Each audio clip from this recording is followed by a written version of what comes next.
Hello everyone.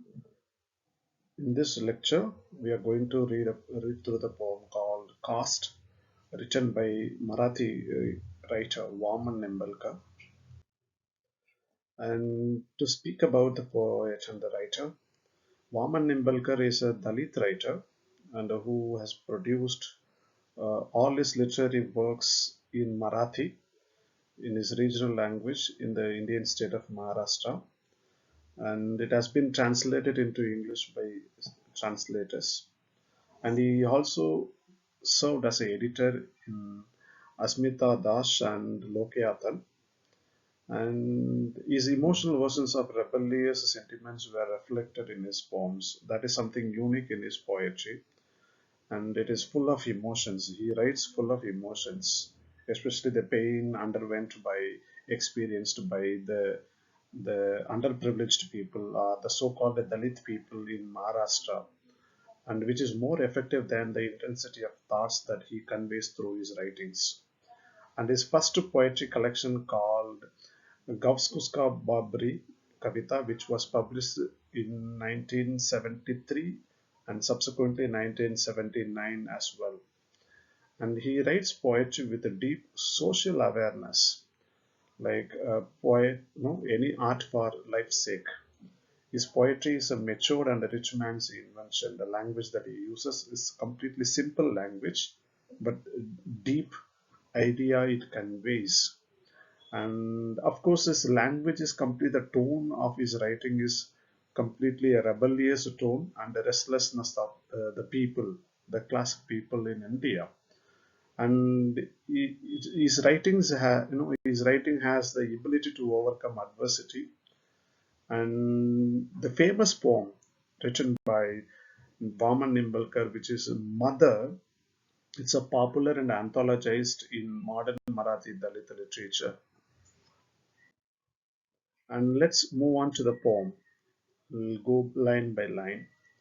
And of course, this poem he writes in a first person narration, uh, as if the speaker speaks his experience through his writings. When I knew nothing, I knew my caste was low, which means that was the age when a human being doesn't understand anything, which means it is a childhood. No, when he was a child, the right when Vaman Nimbalkar was a small child, he knew nothing, which means human perception or human understanding is too low, not matured enough. By the time he understood, which means through his experiences, he has understood that this boy belongs to a lower caste family in an Indian state. And he moves on saying that bringing the name of the higher caste person who discriminates his own father and the mother, stating that the Patil who belong to who belongs to a higher caste in the context of Maharashtra or in Indian context, Patils are the landowners or maybe having the wealth in them.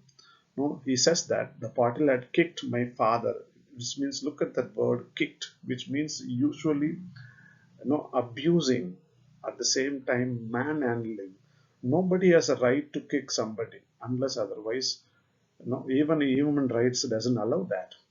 So here Patil had kicked my father and cursed my mother using abusive language, and they did not even raise their heads. Look at that. So if they raise their heads, you should know what would have been the situation, what would have been the context. The kicking might have increased, repeated, and the cursing might have also increased if they raise their head, which means they do not have a self-respect, they do not have a dignity. That's what it shows, that if the higher caste people ill treats the lower caste people, they should not retaliate, they should not speak against, they should not speak anything against countering those people. And now the poet proceeds, but I felt, in quote, that word caste in my heart. So the reason behind all these problems is the caste, because by both these people are considered to be the Dalits. And he says, when I climbed the steps to school, which means when he moved on from one step to another step in his life, when he reached the particular age, he moves to school.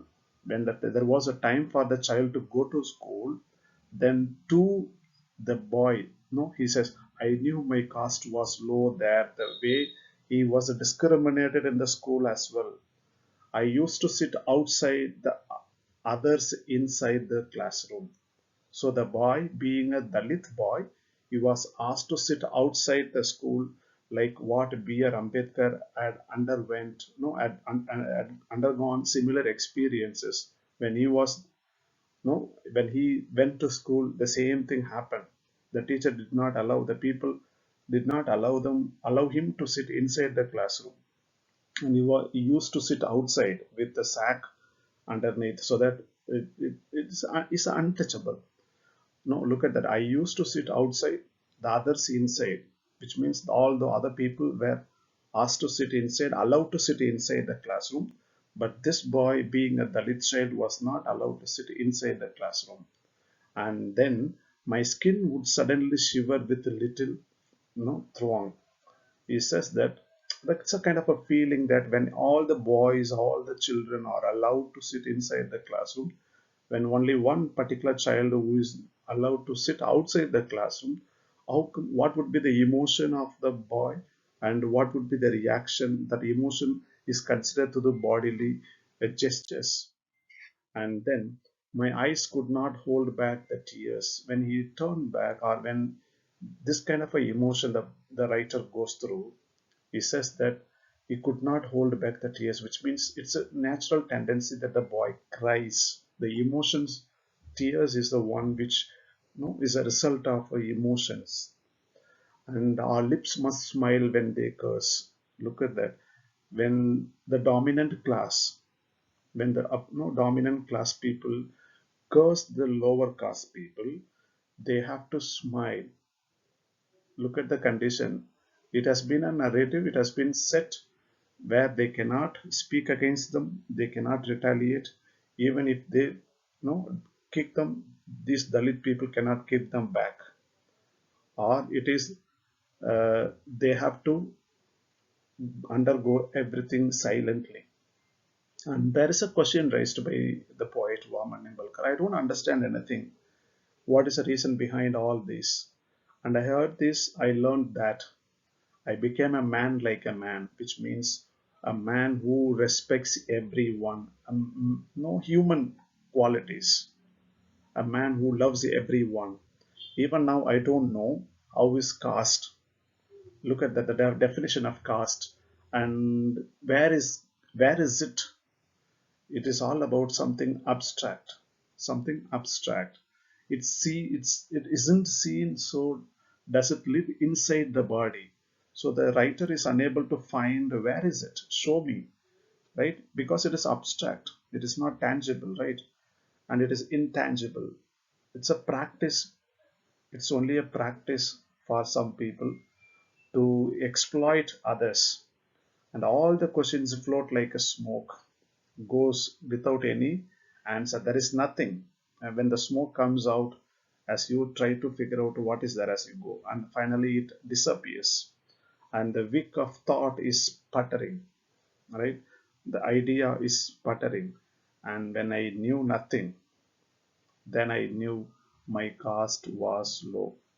So this is something a painful poem where the poet recollects his own personal experience, because the idea of caste, what is caste, where is it, show me where is it. When it doesn't exist, when it doesn't have any kind of a physical shape, and there is nothing evidence, and it is only with the people's practice, one who want, right, one who wants to dominate the other one, they keep this kind of a word as a caste. Thank you.